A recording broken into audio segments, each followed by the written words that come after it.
Part 2, इसमें जो function के अंदर वैल्यू पुट होंगी z गोज़ टू z, मतलब इंटीजर वैल्यूज़ पुट होंगी, जैसे +-1, +-2, +-3, नेगेटिव पॉजिटिव सभी वैल्यूज़, और फंक्शन है f(x) = x²। वो सबसे पहले एरो डायग्राम बना लेंगे। यहाँ पे हमें z की वैल्यू पुट करनी है और z वैल्यू ही आनी चाहिए। x² हमें फंक्शन दिया है, तो मान लो हमने यहाँ -1 पुट किया। ओके, -1 पुट करने पर -1 का स्क्वायर 1 आएगा। फिर हमने +1 पुट किया तो उसकी भी वैल्यू 1 ही आएगी।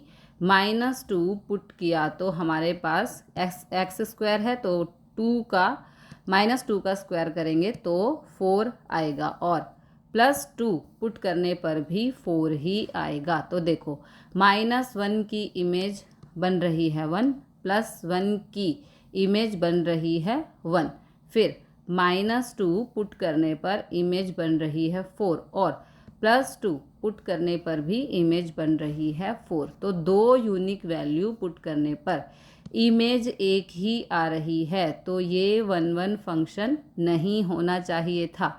यूनिक वैल्यू पुट करने के बाद यूनिक डोमेन पे यूनिक इमेज होनी चाहिए, बट यहाँ पर 2 वैल्यूज़ पे एक ही इमेज आ रही है, तो ये फंक्शन होगा नॉट ए 1-1 फंक्शन होगा। तो यहाँ पे लिखेंगे for every unique domain range is not unique, so it's not injective. उसके बाद यहाँ पर z के अंदर जो वैल्यूज़ होंगी वो होंगी प्लस माइनस नहीं लगाया,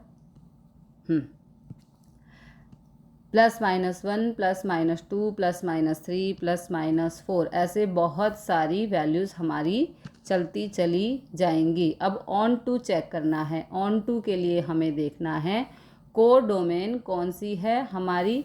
कोडोमेन का मतलब होता है जो ये राइट वाला ओव्यूल होता है, उसके अंदर सारी वैल्यूज़ जो प्रेजेंट हैं क्या हैं, 0, +-1, +-2, +-3, इस तरीके से। और यहाँ पर हमारे पास जो रेंज आई है उसमें सिर्फ पॉजिटिव वैल्यू आ रही हैं। देखो, नेगेटिव वैल्यू हम यहाँ से पुट करते हैं तो यहाँ पर आएंगी पॉजिटिव वैल्यूज़, यहाँ पर नेगेटिव वैल्यूज़ कभी नहीं आएंगी। तो रेंज के अंदर वैल्यूज़ आ रही हैं 1, 4, ऐसे ही 3 पुट करने पर 9 आएगा। इस तरीके से वैल्यूज़ आएंगी। क्या ये सभी वैल्यूज़ रेंज के, ये जो सभी वैल्यूज़ हैं क्या ये रेंज के अंदर आ रही हैं?